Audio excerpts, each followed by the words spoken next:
I'm gonna start with this short presentation, giving an overview of the research group that I lead. Basically, I lead the Terahertz Optoelectronics research group here at the University of Utah. And my group is quite, let's call it, medium to large size group. I have 2 postdocs and 6 PhD students working with me. We try to tackle problems both from I'm gonna say is like theoretical computation as well as a practical manner. And these are some keywords that may classify the research in my lab.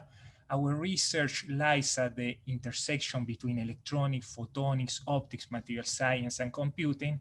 So from this perspective, the work that we do is intrinsically multidisciplinary, and we collaborate a lot with faculty in this department as well as in the school, as well as in other universities worldwide in the research projects that we carry on. Our primary interest lies in technologies, basically operating is like at the long wavelength region of the electromagnetic spectrum. And basically, we work types of problems ranging from the device to the system levels, as well as we employ and often develop new materials for these applications.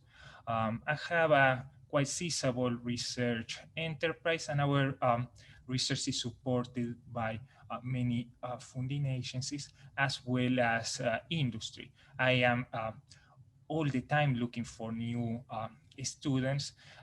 And I like students basically with any background. I think that anyone with any background can contribute to the type of research that we do. So if your background is not exactly in optics, electronics, electromagnetics, it's like if it's, for instance, if like computer science, mathematics, it's like you are more than welcome in contributing to our research, because we have interest in all these areas. Okay. Some recent highlights that kind of show the type of work that we do. We have been recently using machine learning as a way to enable the smallest nanophotonic devices. This is something that we work together with Professor Menon, that is going to present later on the research of his group. Here we basically employed a reinforced learning algorithm that we developed for the design of ultra compact photonic structures. This is an example of basically a splitter, and we have shown that we can make these devices very, very small, the smallest ever, let's call it, proposed, and with a performance that is, let's call it, similar to what is possible otherwise.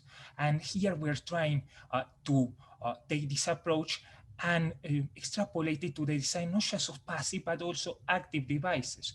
So this way, like the same way that Moore's law has evolved in electronics, we can make very large and complex circuits on a chip based on photonics. So this is something that I am very interested in, and where we have lots of research projects and opportunities.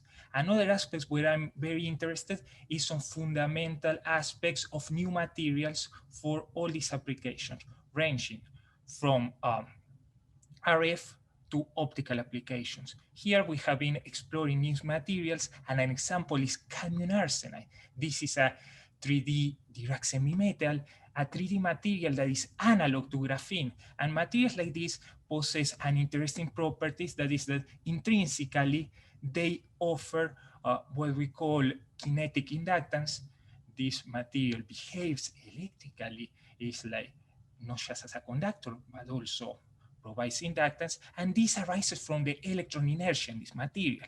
We have harnessed this property, for instance, to make very compact inductors and LC resonators, and this could operate quite effectively even at very large frequencies. That this is a challenge with let's call it traditional materials.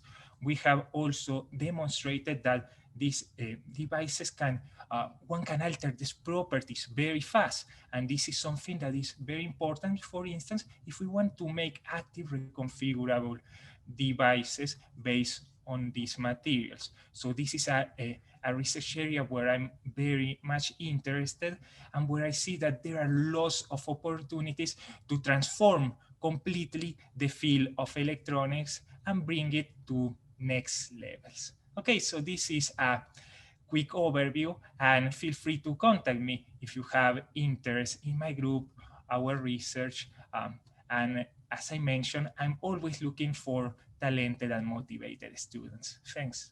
And with this, I think Rajesh is the next speaker.